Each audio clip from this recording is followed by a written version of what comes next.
दोस्तों भले ही 2021 में स्पाइडरमैन 3 नो वे होम की हाइप अच्छी खासी बन गई हो, लेकिन 2022 में हम लोग को हाइप देखने को मिलेगी थॉर लव एंड थंडर की। लेकिन आज की डेट में आज मेरे पास इससे रिलेटेड काफ़ी अच्छी अपडेट है, तो मैं आपके सामने डिस्कस करना चाहता हूँ। और यहाँ पे एक सरप्राइज है जो वीडियो के बीच में बताऊंगा, जिसे सुन के आप काफ़ी खुश हो जाएंगे। तो दोस्तों कंप्लीट वीडियो को स्टार्ट करने से पहले आप लोग कर दीजिए वीडियो को लाइक और कमेंट करके बताइए। थोड़ा डिफिकल्ट क्वेश्चन है, पता नहीं कितने लोग आंसर दे पाएंगे। कि अगर आपको ऑप्शन दिया जाए कि आप सिर्फ एक ही मूवी देख सकते हैं, या तो स्पाइडरमैन 3 नो वे होम या तो थॉर 4, तो आप कौन सी मूवी देखना पसंद करेंगे? साथ ही साथ जो लोग मेरे चैनल पर नया है, मेरे चैनल को सब्सक्राइब करके हमारी कॉमिक बुक टॉक्स फैमिली का हिस्सा बन जाए। तो दोस्तों हम लोग शुरुआत करते हैं बिल्कुल नई अपडेट से। सबसे पहले हम लोग समझ लेते हैं यहाँ पे दोस्तों थॉर का नया लुक सामने आया है, जो अभी तक पहले किसी ने नहीं देखा। हम लोग देख सकते हैं थॉर को, और ये मस्कुलर थॉर है, लेकिन इसके पीछे भी काफ़ी पुरानी स्टोरी है। यहाँ पर दोस्तों एवेंजर्स एंड गेम के बाद Thor guardians of the Galaxy के साथ काफ़ी लंबे समय तक रह रहा है। और आप तो जानते हैं कि पीटर जेसन क्विल गाने का कितना शौक रखते हैं, और ये गाना थॉर भी सुन रहा है। यानी दोस्तों गॉड ऑफ थंडर को भी स्टार लॉर्ड के गाने का कलेक्शन काफ़ी पसंद आया है। और आप लोग तो जानते हैं जो स्टार लॉर्ड है वो 70s या 80s के गाने सुनता है, और यहाँ पे इसलिए हम लोग को थॉर का एक रेट्रो लुक भी दिखाई दे रहा है। और आप लोग देख सकते हैं कि थॉर के सर पे एक बैंड भी लगा हुआ है, यानी वो गाना सुनते हुए वर्कआउट कर रहा है, और इसी बीच उसका ट्रांसफॉर्मेशन हो जाता है। लेकिन दोस्तों वही दूसरी तरफ इस मूवी से रिलेटेड खबर ये आ रही है कि यहाँ पे एक सेकंड विलन भी आएगा, और ये थॉर का विलन नहीं है बल्कि फीमेल थॉर का विलन है, यानी कि जेन फॉस्टर। और असल में दोस्तों ये ओडिन का भाई है। अब यहाँ पे दोस्तों इसकी पावर क्या है? इसे कहा जाता है गॉड ऑफ फियर, यानी इसका मतलब ये है इसके सामने जो जितना भी डरेगा इसकी पावर अपने आप इंक्रीज हो जाएगी। अब यहाँ पे अगर हम लोग इसकी पावर लेवल की बात करें तो ऑलमोस्ट थेनोस के बराबर है, क्योंकि कॉमिक बुक में बताया गया कि अपने एक पंच से कैप्टन अमेरिका की शील्ड को ब्रेक कर सकता है। और यहाँ पे अगर हम लोग इसकी दूसरी पावर्स की बात करें तो ये मैजिक को मैनिपुलेट भी कर सकता है, यानी अगर हमारे डॉक्टर साहब आगे इसकी बैंड बजाने तो हो सकता है कुछ समय तक इसके सामने वो भी प्रॉब्लम में आ जाए। लेकिन यहाँ पे अब क्वेश्चन ये आएगा कि थॉर के अंकल जी जेन फॉस्टर के पीछे पड़े ही क्यों? तो चलिए हम लोग चलते हैं कॉमिक बुक की स्टोरी लाइन में।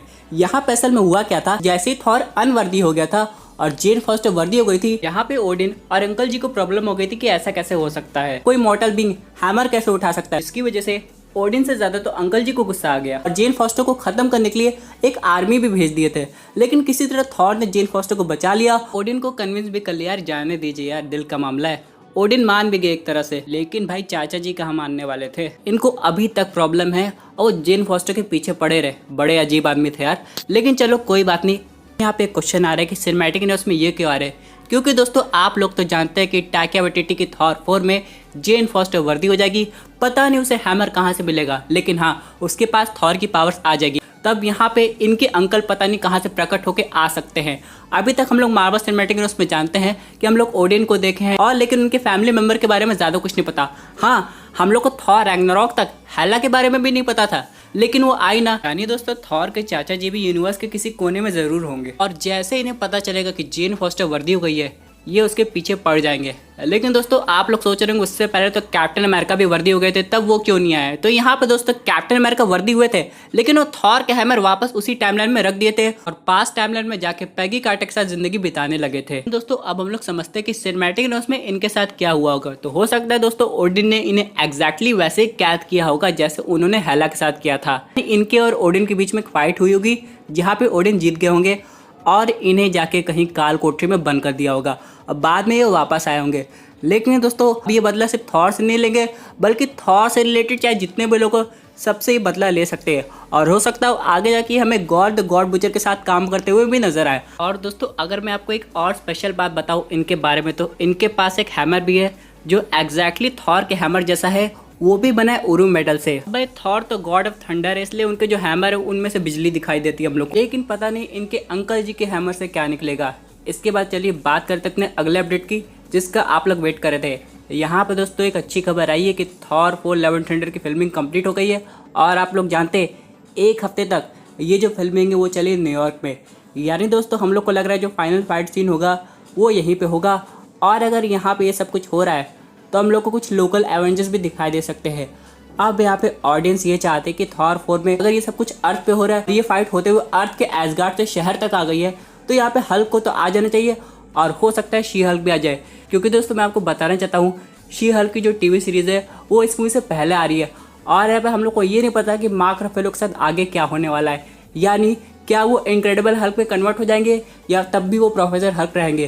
क्योंकि दोस्तों अगर इतने बड़े सुपर विलन्स आ रहे हैं इस मूवी में तो हम लोग को इनक्रेडिबल हल्क की जरूरत पड़ेगी। दोस्तों चलिए बात कर लेते हैं कि गार्डियंस ऑफ द गैलेक्सी का इस मूवी में कितना रोल रहेगा। तो दोस्तों मेरे हिसाब से इसमें ज़्यादा रोल नहीं रहेगा, लेकिन हाँ ऐप बढ़ाने के लिए वो अवेलेबल तो जरूर रहेंगे क्योंकि अभी थॉर उन्हीं के साथ है। तो दोस्तों ये मूवी के हम लोग को स्टार्टिंग में दिखाई दे सकते हैं और मूवी के मेन एंडिंग में। लेकिन दोस्तों गार्डियंस होते हैं वहाँ कॉमेडी तो ज़रूर होती है। तो यहाँ पे हम लोग के बीच में एक डिस्कशन दिखाई देगा कि आखिरकार वो शिप का कैप्टन कौन है, स्टार लॉर्ड कि हमारा थॉर।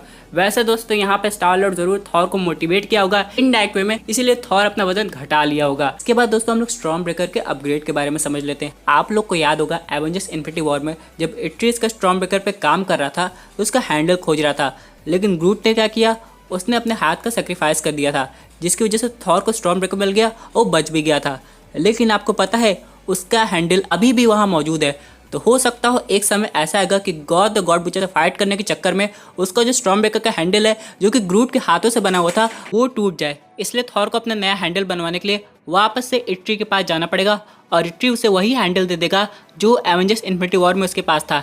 इससे हम लोग को एक स्टॉर्म ब्रेकर में अपग्रेड दिखाई दे सकता है। ये बहुत औसम लगेगा क्योंकि दोस्तों अगर थॉर के लुक में अपग्रेड मिल रहा है तो स्टॉर्म ब्रेकर में भी तो होना चाहिए। लेकिन दोस्तों इन सब के अलावा हम लोग समझ लेते हैं कि अगर मान लीजिए गॉड द गॉड बुचर की टीम में ये कुछ सुपर विलन सामने आ गए हैं और क्या पता हेला भी वापस आ जाए, क्योंकि मुझे नहीं लग रहा हेला की एंडिंग हुई होगी। क्योंकि आप सब लोग जानते हैं हेला की जो पावर है वो एसगार्ड से कनेक्टेड है और यहाँ तक कि थॉर की भी।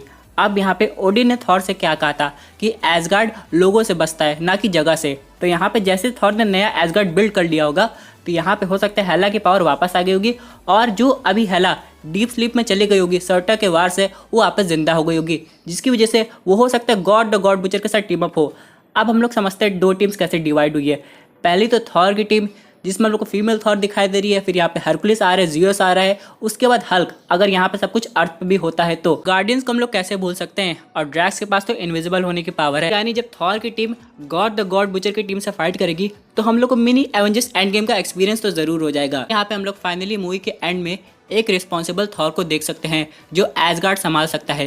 क्योंकि हम लोग ने थॉर रैग्नारॉक में देखा था जैसे थॉर को राजा बनाया गया था, फिर यहाँ पे एवेंजर्स इन्फिनिटी वॉर के इंसिडेंट हो गए थे, जिसके बाद एवेंजर्स एंड गेम में थॉर बहुत परेशान हो गया था, एसगार्ड को संभाल नहीं पाया था। लेकिन अब चीज़ें बदल जाएंगी, यहाँ पे थॉर भी काफ़ी पावरफुल हो जाएगा। इन सब के अलावा दोस्तों बात करते हैं अपने फाइनल अपडेट की जो कि आ रही फैंटास्टिक फोर से। यहाँ पे जॉन क्रेजेंस्की जो कि एक फैन कास्ट है वो इंटरेस्टेड है मिस्टर फैंटास्टिक का रोल प्ले करने के लिए। उन्होंने ये कहा है कि मैं तो चाहता हूँ कि मार्वल मुझे कॉल करे और मैं एक नया सुपर हीरो बन जाऊँ। दोस्तों ये थी अमेजिंग अपडेट। आई होप आपको ये वीडियो पसंद आई होगी। वैसे आपकी क्या व्यूज इस पर्टिकुलर टॉपिक पे, अपने व्यूज जरूर कमेंट कीजिए। दोस्तों अगर आप ऐसे new super hero content enjoy करना चाहते हैं तो हमारे चैनल को सब्सक्राइब करके हमारी सुपर हीरो फैमिली का हिस्सा बन जाएगा।